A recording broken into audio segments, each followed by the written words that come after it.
Você piscou, e o Botafogo voltou a ser manchete. Mas não foi por uma grande vitória ou por algum golaço no Brasileirão. Dessa vez, o que chama atenção é algo muito mais delicado, preocupante, para muitos, assustador. A realidade da SAF alvinegra parece ter entrado em uma nova fase, e não é exatamente aquela dos sonhos que o torcedor imaginou quando o projeto foi anunciado. Estamos falando de cifras estratosféricas, bastidores nebulosos e uma movimentação que pode ter consequências seríssimas para o futuro do clube. O Botafogo vai receber um empréstimo de nada mais, nada menos, que 100 milhões de euros. Isso mesmo, 100 milhões. Mas não se engane, esse dinheiro não cai do céu. E o que o clube ofereceu como garantia para ter acesso a esse valor? Simplesmente quase todas as suas receitas futuras. Direitos de transmissão, patrocínios, vendas de produtos oficiais, tudo isso está agora na mesa como moeda de troca. Ou seja, se as coisas derem errado, o Botafogo corre o risco de ficar de mãos abanando, sem qualquer fluxo financeiro para respirar nos próximos anos. É um movimento arriscado, ousado, e que tem cheiro de desespero. E não para por aí. As denúncias e polêmicas que envolvem a atual gestão da SAF botafoguense continuam pipocando com intensidade. A empresa que estava anteriormente à frente da gestão, a Eagle Holding, veio a público acusar o novo comando de manobras financeiras duvidosas. Até o momento, pasmem, nenhum balanço oficial do clube foi divulgado. Nenhum. Isso mesmo. O torcedor não sabe exatamente o que está acontecendo com as contas do clube, o que foi pago, o que foi recebido, quais dívidas existem ou como estão sendo administradas. É uma completa escuridão nos bastidores. E como se já não bastasse todo esse cenário de caos, mais uma bomba explodiu nos corredores de General Severiano. O Botafogo notificou o Lyon, clube francês, cobrando uma bolada de mais de 400 milhões de reais por negociações envolvendo Luiz Henrique, Igor Jesus e Jair Savarino. A acusação é de que o Lyon teria agido à margem do combinado, rompendo acordos ou descumprindo cláusulas contratuais. Resultado, a diretoria atual quer cobrar essa fortuna como reparação. Mas, sinceramente, tudo isso parece mais um capítulo de uma novela dramática do que um clube estruturado e profissional. E o mais preocupante é que essa realidade não é exclusividade do Botafogo. A promessa das SAFs, que parecia o caminho da salvação para muitos clubes brasileiros, começa a mostrar suas rachaduras. Quando o dinheiro entra fácil, mas sem um projeto sólido e transparente por trás, o castelo começa a ruir. E é justamente isso que está acontecendo no clube carioca. Hoje, o cenário é de instabilidade, desconfiança e medo do que vem por aí. A verdade é que, apesar dos bons momentos esportivos que o Botafogo viveu recentemente, com campanhas sólidas e um elenco competitivo, o extracampo parece cada vez mais comprometido. E quando o extracampo está bagunçado, não demora muito para isso refletir nas quatro linhas. O torcedor, claro, sente. Fica dividido entre o amor pelo clube e a revolta com quem deveria cuidar dele. E o pior, muitos ainda nem entendem direito o que está acontecendo, porque as informações chegam aos poucos, como peças soltas de um quebra-cabeça que ninguém sabe se um dia vai se encaixar. E olha que tem mais. O contraste entre promessas e realidade não para de crescer.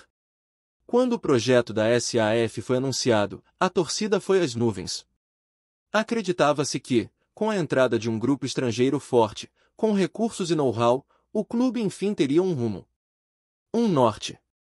Mas a gestão de John Textor, até agora, está cercada de incertezas e decisões questionáveis. O modelo de negócios adotado lembra muito mais uma tentativa de retorno financeiro rápido do que um projeto de longo prazo. É o famoso tiro curto, injeta dinheiro, tenta montar um time competitivo de imediato, colhe os frutos se der certo, e se não der, deixa o problema para quem vier depois. E é justamente essa impressão que vai se formando com o tempo. A SAF parece cada vez mais uma aposta de alto risco. Claro, existem exemplos de sucesso, como o próprio Grupo City com o Manchester City e outras franquias espalhadas pelo mundo. Mas para cada caso bem-sucedido, há vários outros que naufragaram pela falta de planejamento, pela sede de lucro imediato ou simplesmente por despreparo na gestão esportiva. No caso do Botafogo, as denúncias, a ausência de transparência e os movimentos financeiros perigosos ligam um alerta vermelho que não pode ser ignorado. O torcedor que acompanha de perto já começa a fazer perguntas incomodas. Por que não divulgaram os balanços? Para onde está indo o dinheiro das vendas de jogadores? Por que se comprometer com empréstimos tão altos, entregando como garantia praticamente todas as receitas do clube? E mais, se as contas não fecharem, quem paga a conta? São questões que ninguém responde de forma clara, e isso só aumenta a tensão. No meio disso tudo, o mercado da bola também segue agitado. E o Bahia entra nessa história com seus próprios desafios e movimentações. O clube baiano, que tem feito um planejamento estratégico para reforçar o elenco, está de olho na posição de goleiro. Aliás, encontrar um goleiro tem se mostrado uma tarefa complicada em todo o Brasil. A escassez de nomes disponíveis, a disputa com outros clubes e até mesmo as exigências salariais tornam essa busca um verdadeiro quebra-cabeça. Um nome que já esteve no radar do Bahia foi o de Matheus Cunha, goleiro do Flamengo. Houve, sim, um momento em que ele foi cogitado para reforçar o elenco tricolor. Mas agora a situação mudou. O Cruzeiro chegou a um acordo com o jogador, que assinou um pré-contrato e vai defender a equipe mineira pelos próximos 3 anos. E o curioso é o motivo pelo qual o Flamengo não quis liberá-lo imediatamente. O clube carioca não conseguiu contratar uma reposição à altura. Ou seja, até o Flamengo, com toda a sua estrutura e poder de investimento, está enfrentando dificuldades para encontrar um goleiro no mercado. Enquanto isso, o Botafogo, mesmo com toda a crise institucional, conseguiu fechar com o experiente Neto, goleiro de 36 anos. O acordo foi firmado sem taxa de transferência, o que já representa uma economia, e o contrato tem duração de 2 anos, com possibilidade de extensão por mais 6 meses. É um nome com bagagem, rodagem internacional e que pode, sim, agregar dentro de campo. E cá entre nós, é o tipo de reforço que o Bahia poderia muito bem ter considerado.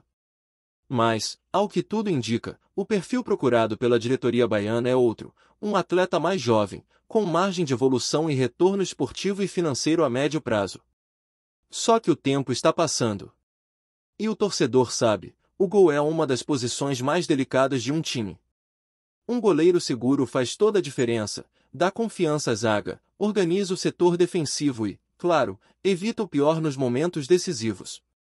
O Bahia precisa encontrar essa peça com urgência. E o mercado não está ajudando.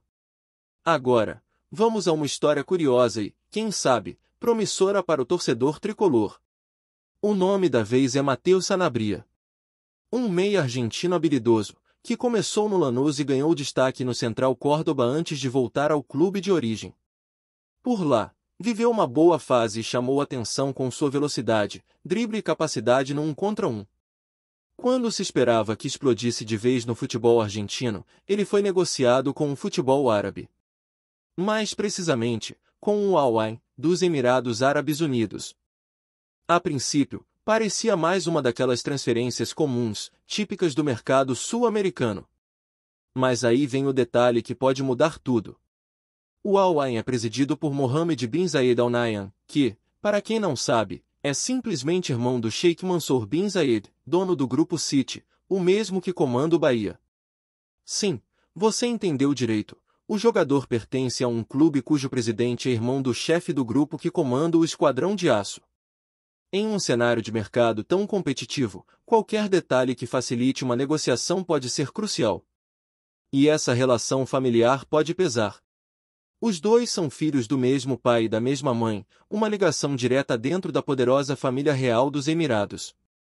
E mais, os dois clubes, Manchester City e Al-Ain, são patrocinados pelas mesmas empresas, como a companhia aérea Etihad, que também é do governo emiradense. O que isso significa na prática? Que está tudo em casa. Que, sim, uma boa conversa entre irmãos pode, de repente, destravar essa negociação. Sanabria tem 21 anos, é canhoto, tem visão de jogo e potencial de revenda.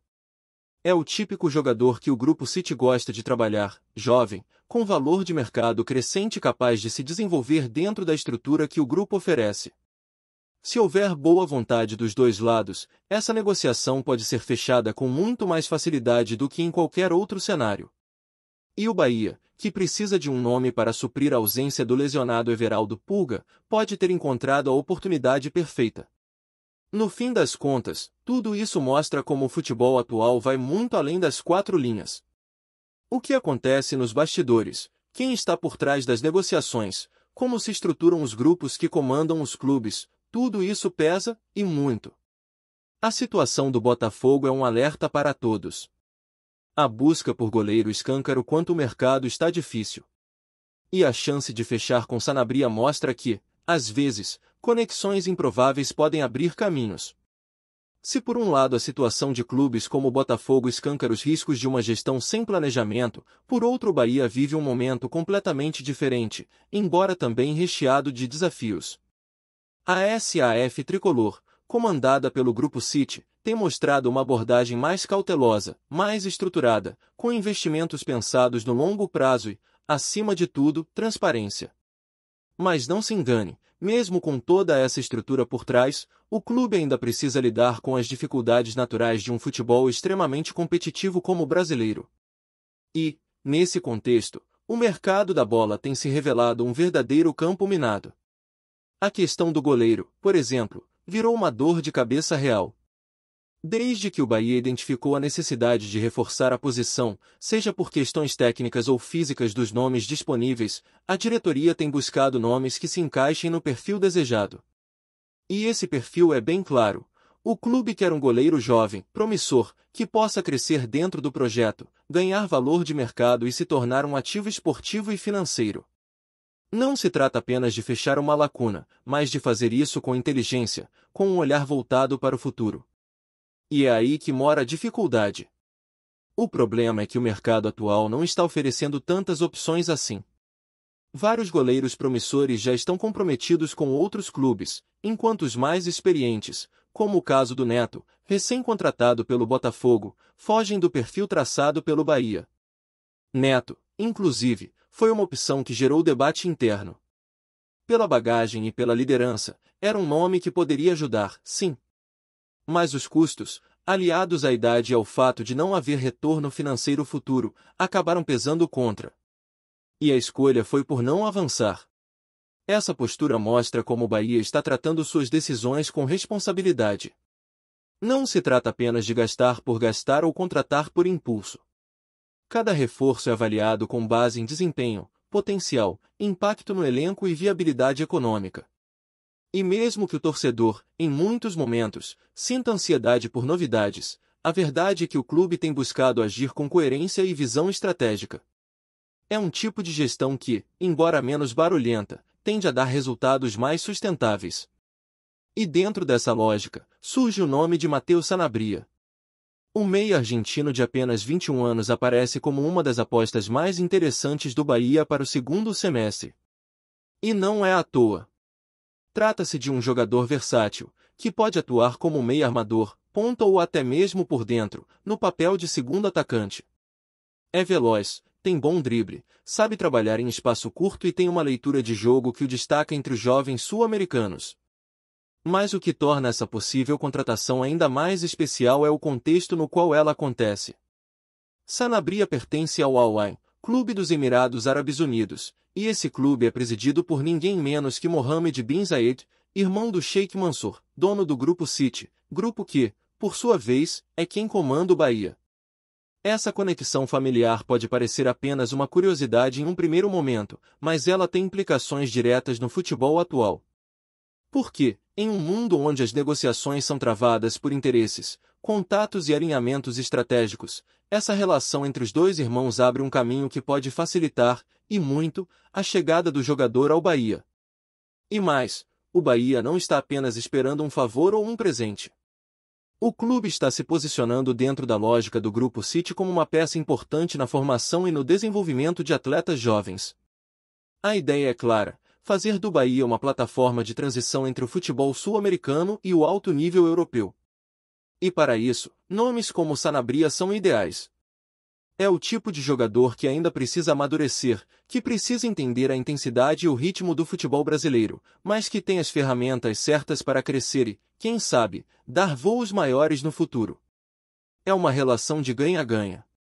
O Bahia recebe um jogador com potencial para desequilibrar no Brasileirão, para preencher a lacuna deixada por Everaldo Pulga e até mesmo para ser peça importante em partidas decisivas. Sanabria, por sua vez, ganha a oportunidade de disputar um campeonato competitivo, com visibilidade e estrutura, além de estar sob os olhos diretos dos analistas do Grupo City, que estarão acompanhando cada passo dele. E o próprio Grupo City fortalece ainda mais seu projeto global de desenvolvimento de atletas, usando o Bahia como uma ponte estratégica. Claro que tudo isso ainda depende da negociação avançar, do jogador aceitar o projeto, dos detalhes financeiros se alinharem. Mas o cenário é favorável. Muito mais favorável do que seria se o jogador pertencesse a um clube qualquer da Europa ou da América do Sul. A conexão entre Bahia e Al-Ain, nesse caso, é direta. São clubes que orbitam dentro da mesma galáxia financeira, técnica e política. E isso pode fazer toda a diferença. Além disso, o momento do Bahia também é outro fator que pode atrair Sanabria. O clube vive um ano promissor, com uma campanha sólida no Campeonato Brasileiro, um elenco competitivo e uma torcida que voltou a acreditar. A Arena Fonte Nova tem pulsado de novo, o ambiente está positivo e o time tem jogado um futebol consistente, com boas atuações coletivas e jogadores que estão conseguindo se destacar individualmente. Para um jovem que quer se mostrar, esse é o cenário ideal. A possível contratação de Thiago Almada pelo Bahia tem gerado um verdadeiro burburinho no mundo do futebol nacional, especialmente entre os torcedores do clube baiano e os entusiastas do futebol sul-americano. O jovem talento argentino, conhecido por sua habilidade técnica e visão de jogo refinada, estaria prestes a assinar um contrato de 4 anos com o Esquadrão de Aço, segundo rumores que começaram a circular nos bastidores das negociações esportivas. Thiago Almada, que tem chamado a atenção em competições internacionais pela sua performance, seria uma aposta ousada do Bahia para fortalecer seu meio-campo e trazer uma nova dinâmica ofensiva ao time. A especulação envolve não apenas a transferência em si, mas também as implicações estratégicas para a equipe baiana, que busca se consolidar como uma força no cenário brasileiro. Se confirmada, essa movimentação pode representar um marco na trajetória do Bahia, que historicamente já teve momentos de brilho, mas agora quer alcançar uma regularidade e competitividade maiores. Os detalhes da negociação ainda não foram oficialmente confirmados, mas fontes próximas ao clube indicam que a contratação está avançada e que o anúncio pode ser feito em breve. A torcida, ansiosa e dividida entre a empolgação e o ceticismo, já começou a especular sobre o impacto que Almada poderá ter, desde o estilo de jogo até a influência dentro do vestiário. Esta possibilidade de ter um jogador argentino de alto nível chegando ao Bahia tem alimentado conversas nas redes sociais, programas esportivos e rodas de conversa, fazendo com que o tema ganhe cada vez mais relevância. O impacto potencial da chegada de Thiago Almada ao Bahia não se restringe apenas ao aspecto técnico, mas também ao lado comercial e de marketing do clube, algo que pode ser determinante para a viabilidade e sucesso da contratação. O jogador, que já possui um nome consolidado na América do Sul, pode abrir portas para parcerias internacionais, patrocínios e maior visibilidade da equipe no mercado global. Para o Bahia, um clube que busca ampliar sua projeção e fortalecer sua marca, ter um atleta com essa aura pode ser um diferencial importante. A expectativa dos dirigentes, segundo rumores, é que Almada não só melhore o desempenho em campo, mas que também contribua para aumentar a audiência dos jogos, atrair mais torcedores aos estádios e potencializar as vendas de produtos oficiais. Além disso, a permanência do jogador por 4 anos, caso se confirme, sugere um planejamento de longo prazo, indicando que o clube quer construir uma equipe sólida em torno desse atleta. A chegada de um talento argentino tão promissor também alimenta a possibilidade de influenciar o estilo de jogo da equipe, que poderia se tornar mais ofensiva, criativa e dinâmica, características associadas ao futebol portenho. Contudo, apesar do otimismo, existem dúvidas e desafios que cercam essa negociação, como adaptação cultural, pressão da torcida e o nível da Série A do Campeonato Brasileiro, que é reconhecido pela sua intensidade e competitividade. Portanto, O burburinho em torno de Thiago Almada não apenas envolve o futebol jogado, mas um conjunto de expectativas que podem mudar o cenário esportivo do Bahia de maneira significativa. Outra dimensão que tem alimentado os rumores sobre Thiago Almada no Bahia é a possível influência dessa contratação nas relações entre clubes sul-americanos e a valorização de jogadores argentinos no Brasil. Historicamente, o futebol brasileiro já contou com várias estrelas argentinas que deixaram sua marca nos gramados, e essa possível transferência reforça essa tradição, trazendo novamente à tona o debate sobre o intercâmbio de talentos entre os dois países. A especulação aponta para uma tendência de maior integração entre os mercados esportivos da América do Sul, com clubes brasileiros cada vez mais atentos ao potencial dos jogadores da Argentina, que são reconhecidos pela técnica refinada e pela capacidade de decisão em momentos cruciais das partidas. Para o Bahia, que nos últimos anos tem buscado modernizar sua estrutura e se firmar como um clube com ambições maiores, o investimento em Almada poderia sinalizar um passo estratégico rumo a essa integração. Além disso, há rumores de que a vinda do jogador poderia abrir caminho para futuras negociações com outros talentos argentinos, criando uma ponte direta para o futebol baiano. Essa possibilidade acende debate sobre a gestão esportiva do Bahia e sua capacidade de disputar com clubes mais tradicionais do país, que também disputam as principais promessas da América do Sul. Em meio a essas especulações, fãs e analistas acompanham de perto as movimentações nos bastidores, torcendo para que a negociação avance e se concretize, já que o talento de Almada poderia significar uma revolução no estilo de jogo e nas ambições do Bahia, trazendo um pouco da magia argentina para Salvador. Enquanto a especulação sobre Thiago Almada avança, outra questão que tem sido objeto de conversas é o impacto que o jovem argentino poderia ter no grupo de jogadores do Bahia. A chegada de um atleta com a personalidade e o talento de Almada poderia modificar a dinâmica interna do elenco, trazendo novas expectativas e responsabilidades para o plantel. Fontes próximas indicam que o clube está atento ao equilíbrio do ambiente, pois entende que a integração de uma nova estrela deve ser feita com cuidado para não desequilibrar a harmonia existente. A possibilidade de Almada atuar como um líder técnico no meio-campo pode ser um fator decisivo para que o Bahia se torne mais competitivo nas competições nacionais e continentais. Além disso, especula-se que o jogador traria consigo uma bagagem importante, adquirida em competições internacionais e clubes de destaque na Argentina, que poderia influenciar positivamente o desempenho dos demais atletas. A presença de um talento assim poderia também atrair mais atenção da mídia e da torcida, colocando o Bahia sob um holofote maior, com todas as vantagens e desafios que isso implica. Nesse contexto, a diretoria do clube teria que atuar com inteligência para potencializar os benefícios e minimizar os riscos, apostando na experiência dos profissionais de apoio e no trabalho psicológico com o elenco. O clima de expectativa em torno da possível contratação cria um ambiente de esperança, mas também de pressão, já que tanto o jogador quanto o clube terão que corresponder às expectativas criadas pelo rumor de uma contratação que pode mudar a história do Bahia nos próximos anos. Finalmente, não se pode deixar de considerar o aspecto financeiro envolvido na negociação de Thiago Almada com o Bahia, que tem sido tema constante de rumores nos bastidores esportivos. Embora o contrato de 4 anos indique uma aposta de longo prazo, as cifras envolvidas na transferência, salários e eventuais bônus ainda são objeto de especulação, e representam um desafio importante para o clube baiano, que deve equilibrar seu orçamento para não comprometer sua saúde financeira. Fontes extraoficiais sugerem que a diretoria do Bahia está negociando formas criativas de viabilizar a contratação, como parcerias comerciais, venda de jogadores e renegociação de contratos existentes. Essa operação financeira é vista como uma prova de fogo para a gestão atual, que precisa demonstrar capacidade de planejamento e execução para com. Obrigado por assistir ao Nordeste Sport News. Se você quer estar sempre atualizado sobre o que acontece no futebol do Nordeste, inscreva-se no canal e junte-se à nossa torcida. Até a próxima, e que venham mais vitórias para os nossos times.